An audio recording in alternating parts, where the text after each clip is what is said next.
Okay, so sa video na to, I will be discussing one of the items na ina-adjust natin, and that is yung ating deferrals. No, so the idea about deferrals ay dinidefer natin, pinupostpone natin, dinidelay natin ang pagre-recognize ng revenue at saka ng expenses. So, ang ating deferrals, pwede yung deferrals of expense or deferrals of revenue. So, idea ng deferrals of expense, ganito yung sitwasyon dyan. Yung expense natin dyan, not yet incurred pa.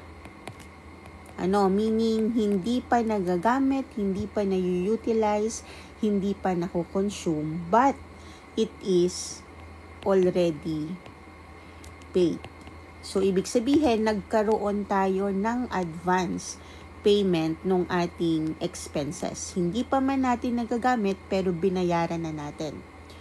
On the other hand, kapag ka-deferrals naman ng revenue, sa deferrals ng revenue, ang sitwasyon dyan, yung revenue, hindi pa siya earned.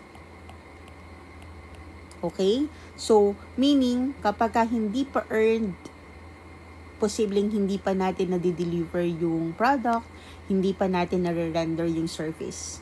Pero, nakolekta na agad natin yung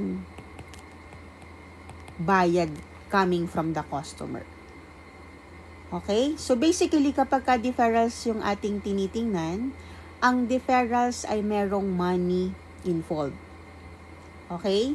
May money involved ang deferrals. Ngayon, kung deferral of expense yan, ang other term na ginagamit dyan ay prepaid expense. Commonly, prepaid expenses ang account na ginagamit natin dyan. Pero kapag ka-deferral of revenue yan, revenue not yet earned but already collected, ang other term dyan is unearned revenue.